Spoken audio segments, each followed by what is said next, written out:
The end of the shutdown sets the stage for a new battle on Capitol Hill, the fate of Obamacare. As pandemic-era subsidies head toward expiration, why are Democrats so insistent on saving them? The people that are watching, it's like the Democrats. We designed these to expire. This wasn't something the Republicans are taking. That's how we designed this. I'm Daily Wire Executive Editor John Bickley with Georgia Howe. It's Friday, November 14th. This is Morning Wire.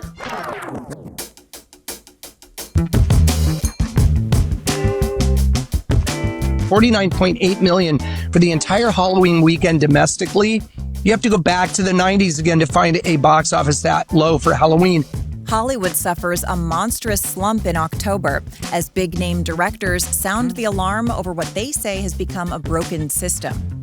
And a federal contracting program meant to lift up minority-owned businesses finds itself in a swamp of fraud accusations. Thanks for waking up with Morning Wire. Stay tuned. We have the news you need to know.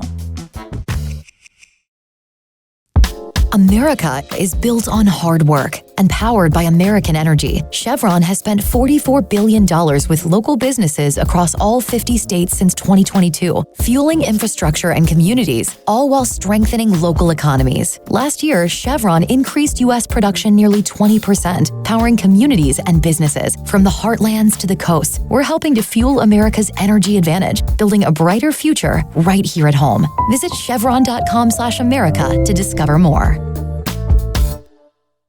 With the shutdown finally ended, the fight between Democrats and Republicans over healthcare subsidies and the fate of Obamacare is only ramping up. Here, the latest on the healthcare battle raging in D.C. is Daily Wire reporter Amanda Prestigiacomo. Hey, Amanda.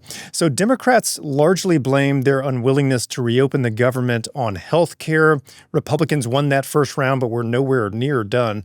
So first, walk us through these Obamacare subsidies, which are really at the heart of this issue. Yeah, so these Affordable Care Act, often called Obamacare subsidies, were expanded during COVID in 2021. The subsidies, which are technically tax credits, they were only supposed to last 2 years, but Democrats extended them once again, and now they're expiring at the end of this year. Currently, there are about 24 million Americans who are on ACA plans. That's up from 11 million at the start of the pandemic, so a huge increase due in large part to these subsidies. It's estimated that about 42% of 2025 ACA enrollees pay less than $10 a month, with a vast majority paying nothing at all. Notably, Democrats removed the income cap for subsidy eligibility, so people who are earning over 400% of the federal poverty level, they qualify for these subsidies as well. Now, as for the cost of all of this, the Congressional Budget Office says that extending the subsidies through 2035, that would increase the federal deficit by about $358 billion. Why are Democrats so insistent that these subsidies are the answer? Yeah, well, Democrats, there have been reports that they really want to make the midterms all about healthcare. And their message is that inaction from Republicans here will drive up healthcare costs for millions of Americans. I spoke to Ryan Long, a senior research fellow at Paragon Health Institute, to explain all of this. And he said that if these subsidies expire as scheduled, people on ACA plans will once again return to paying something, even if it's just a very small amount, instead of having access to these $0 plans. He said that those $0 plans actually have led to a lot of widespread fraud and abuse. At Paragon, we believe that there's upwards of 6 million people that aren't actually within that income category that are claiming credits as if they were in that income category. In certain states, there are 3 to 4 times as many people enrolled in 100 to 150% of poverty, these $0 plans, than there are people actually in those income brackets. So these COVID credits have just produced massive amounts of fraud. And Republicans, they generally don't want to extend these subsidies. What are their arguments? Yeah, they want them to expire when the Democrats scheduled them to expire. They argue that Obamacare is a failure, it's in need of serious reforms or a whole new system. Premiums, for example, they rose 143% in the first 6 years after the ACA took effect, and next year premiums are set to rise another 26%. CMS Administrator Dr. Mehmet Oz, for example, he just recently went off on the many problems with Obamacare and how he sees American taxpayers effectively being cheated. Today, it's over 11 million people who have Obamacare never use their policies, which means they often don't know they have it. And yet we're still stuck with the bill. When Obamacare was created, They take a step back because this is the original vision. 50% of the people on Obamacare were supposed to be paid for by the government. 50% were supposed to be spending their own money. Now it's 95% government funded because we drove out all the private sector people by overpaying. As for the fate of Obamacare, President Trump has really amped up his calls to move on from the, quote, Obamacare madness. Here's Trump on Wednesday. I'm calling today for insurance companies not to be paid, but for the money, this massive amount of money, to be paid directly to the people of our country so that they can buy their own health care. Trump already seems to be getting a lot of support from congressional Republicans. In fact, Florida Senator Rick Scott says that he's writing up legislation to put this HSA-style account idea into action. All right, so maybe witnessing the beginning of the end of Obamacare here. We'll see. Amanda, thanks so much for reporting. You're welcome. Cold mornings, holiday plans, this is when I want my wardrobe to just be simple. Stuff that looks sharp, feels good, and things I'll actually wear. For me, that's Quince. This season's lineup from Quince is refreshingly simple but smart. We're talking $50 Mongolian cashmere sweaters that feel like an everyday luxury, and wool coats that nail the perfect balance of style and durability. Their denim, it gets the fit and everyday comfort right, all at a fraction of what you'd normally pay. The reason Quince can pull this off is pretty straightforward. They partner directly with ethical factories and top artisans, cutting out the middlemen entirely. Speaking of those cold morning holiday plans, it is sweater season, which makes Quince a go-to for me. I've gotten a ton of compliments on my Quince sweaters, so I know exactly what I'm giving people as gifts this holiday season. Give and get timeless holiday staples that last this season with Quince. Head over to quince.com/wire for free shipping on your order and 365-day returns. Now available in Canada too. That's QUINCE.com/wire. Free shipping and 365-day returns. Again, that's quince.com/wire today. Hollywood is in a major slump, with October marking the worst box office revenues in nearly 30 years. Even Halloween weekend, usually a horror cash machine, failed to draw audiences. Here to explain what's ailing Tinseltown is Daily Wire culture reporter Megan Basham. So, Megan, not great news on the horizon for Hollywood right now. What's going on? Yeah, Georgia. So as John said, this has been the worst October on record since 1997, with the exception, of course, of that COVID pandemic year when the theaters were all closed. But perhaps even more alarming is the fact that this was the worst Halloween weekend in 31 years. So really nobody came out to theaters. Nobody got any of that box office revenue up. And I think a big culprit here is the fact that there were simply no must-see movies. Even those movies that had big stars and where Hollywood tried to generate a lot of buzz, well, audiences weren't really interested and the reviews were pretty mediocre. So just to go through some of them, Disney's Tron Ares opened to only $38 million. That was the franchise's worst debut.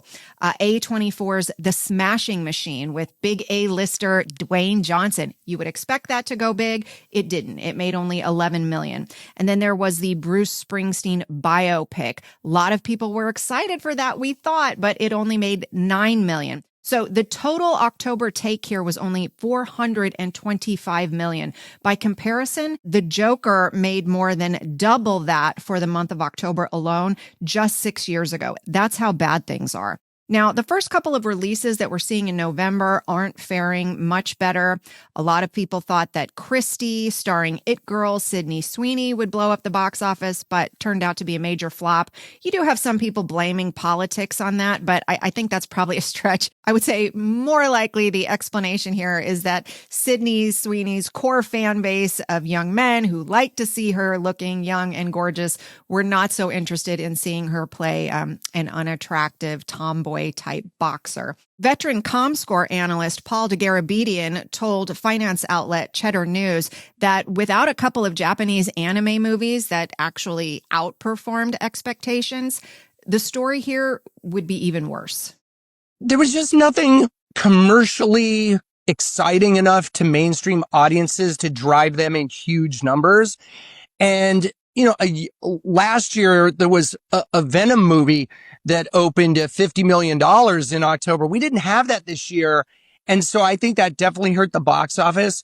Also, August was down about 25% over August of last year. September down only about 2%. You had The Conjuring in the mix there. Again, if not for those anime movies, we'd be looking at an even worse situation.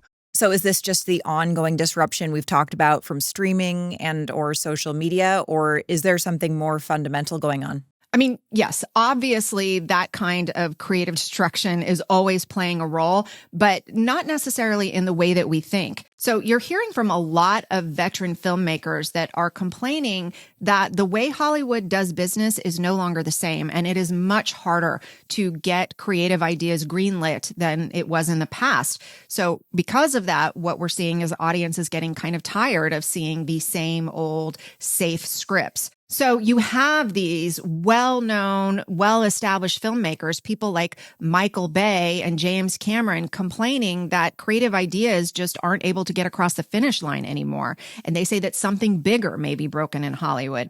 In an interview just a few months ago, Bay voiced frustration over what he called a system afraid of risk. Now, we're talking about somebody who is the king of big blockbusters, and even he now says that he's turning to independent filmmaking so that he can be more creative. He said that Cameron told him that no individual executives are empowered to greenlight those creative ideas anymore. And so the result is too many sequels, too few original ideas, and a growing reliance on the algorithm to decide what gets made. Well, and if you look at social media comments, it's all about the lack of creativity. Megan, thanks for reporting. Yeah, my pleasure. The Trump administration is turning its eye on a long-running DEI program that may be one of Washington's most corrupt. The federal government awards a percentage of contracts based on the company's owners being, quote, socially disadvantaged, but they may not even be the ones doing the work. Daily Wire investigative reporter Luke Rosiak joins us to discuss. Hey, Luke, so you've been digging into this. What exactly is going on here? Hey, John. So this is a program called 8A contracting or set-aside contracting, where certain contracts, which could be tens of millions of dollars, are either given to one company with no competition outright or limited so that only, quote, disadvantaged companies are eligible to bid on them.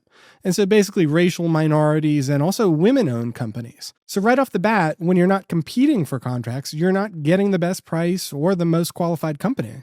So this lessens competition and potentially quality of the work that's produced. Exactly. In fact, I'd argue that a lot of the poor performance we see in the federal government, like websites that seem like they're out of the 1990s, is because of this. This has been the way that things worked in Washington for decades. Everybody kind of gets their piece. Disabled veterans, which veterans like, Alaska Native corporations, which shores up support from Republican lawmakers from that state, and then the big non-minority owned companies who wind up actually doing a lot of the work as subcontractors or like 49% owners. So James O'Keefe had a great expose last month, you might have seen, where an official from one such company called ATI Government Solutions seemed to admit to just that. So the new contract is basically close to 100 million. What's the percentage that ATI will retain from that 100 million? 65 for us being the prime. And you pay these like Accentures to do the job. And so it's really minimal work. Yeah. Yes. Honestly, that's really, in reality, that's what's happening. So this is a company that gets contracts because it's owned by Native Americans in part.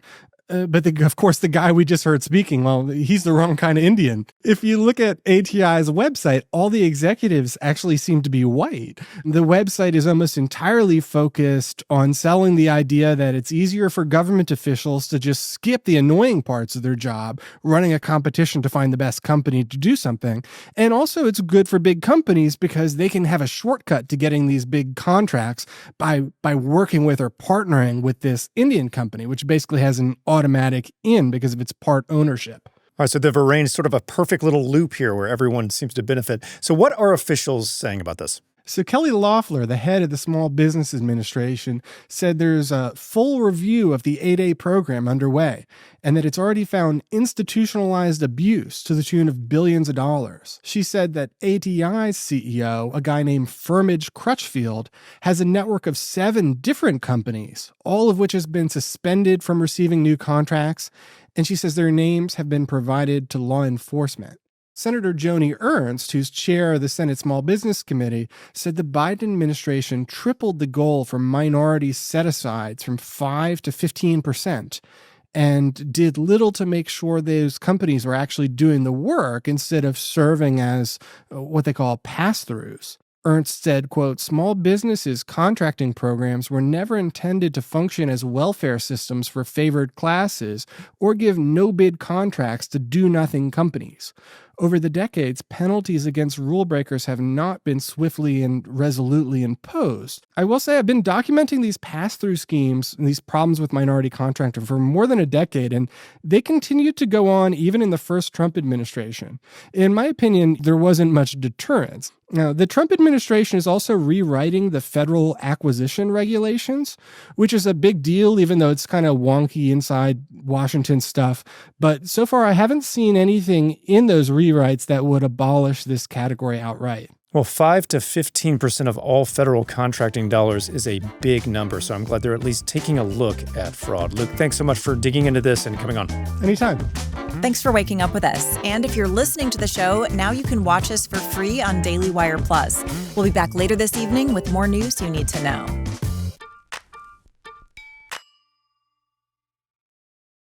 There are now fewer than 2,000 Daily Wire lifetime memberships remaining. Turns out having all access benefits for life with no renewals is something everyone wants. If you still want one, here are your options. You could buy one while they're still available. Or you could win ours. That's right. We have our very own lifetime membership we're going to give away, and it's really easy to enter your name to win. All you got to do is download the free Daily Wire app in the App Store, open it, and tap follow under our picture. That's it. You're entered. And who knows, we could be calling you to give you our personal lifetime membership. Before any of that happens, you need to download the Daily Wire Plus app and follow us inside it now to enter to win. Good luck.